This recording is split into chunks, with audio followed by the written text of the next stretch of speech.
All right, problem 2, practice exam 5. We want to prove that the midpoint of the line segment connecting 2 points is given by the averages of the coordinates, right? So the line segment connecting x1, x2, x1, y1, z1 to x2, y2, z2 is given by x1 plus x2 over 2, y1 plus y2 over 2, z1 plus z2 over 2. Okay, and so you'll notice that these coordinates here are just the averages of the two coordinates. So x here, y here, z here.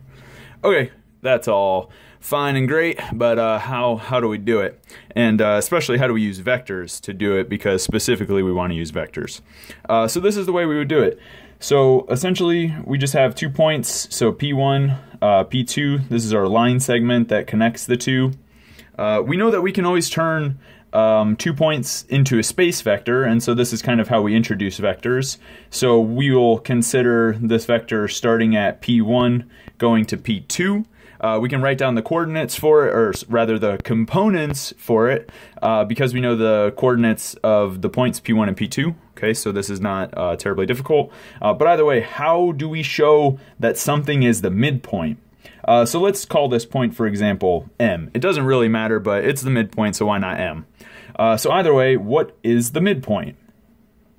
So the midpoint lies on this line segment, first of all, and in such a way that this distance here is equal to this distance here, right? So the distance from P1 to M is the same as the distance from M to P2.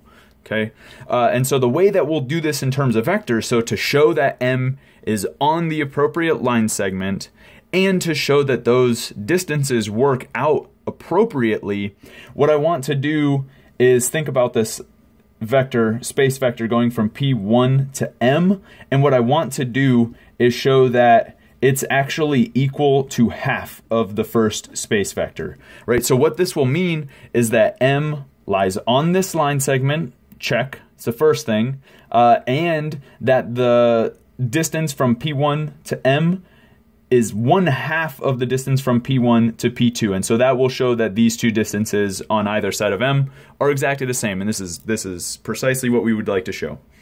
So how do I show that two vectors are equal to one another? So these are two space vectors.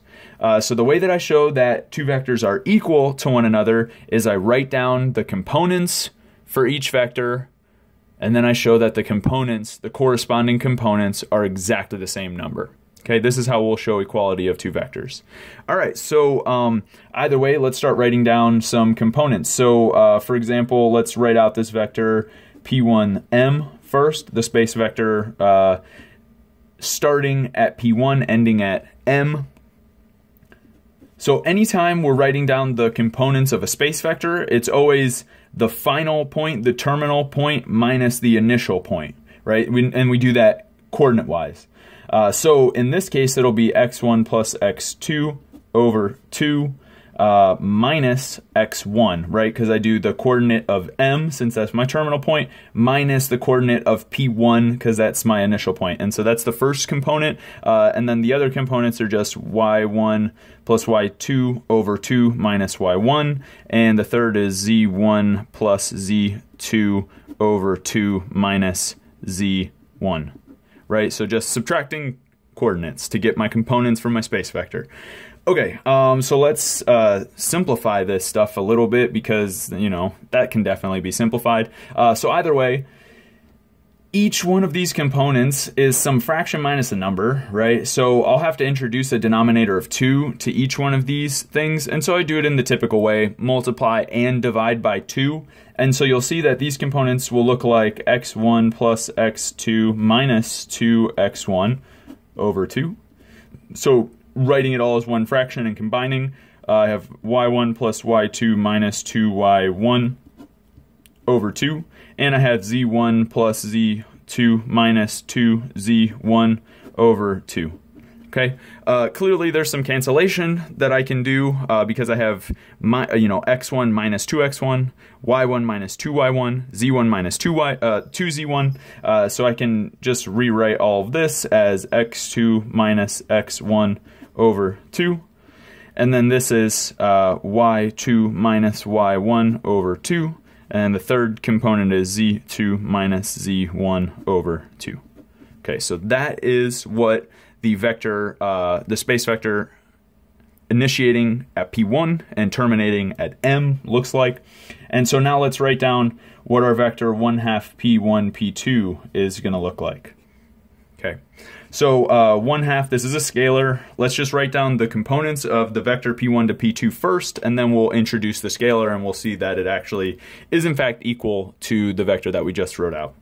Okay, and so the way that we do this is, again, we take our terminal point and subtract our initial point, and we do that component-wise. So we'll get x2 minus x1, y2 minus y1, z2 minus z1. Those are the components of, those are the components of the space vector P1 to P2.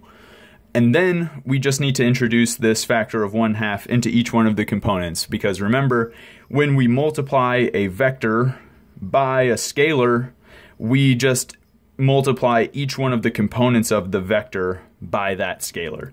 And so it's probably pretty obvious that they're equal already, but I'll just write it all out. So this is going to be x2 minus x1 over 2. This is going to be y2 minus y1 over 2. And z2 minus z1 over 2. And clearly all those components are equal for these two vectors, and this is the way that we show equality amongst vectors, is we show that each one of the components is equal respectively, right? The first component is equal to the first component, second to the second, third to the third. Okay, but either way, we know that this is equal to, well, it's first of all, it's 1/2 P1 P2 space vector, and this is equal to P1 M space vector. And so we have our equality, and this shows that M is the midpoint of the line segment connecting P1 to P2, which we denote by that. Okay, so that concludes problem 2. So all right, check out problem 3 or any others you need help with.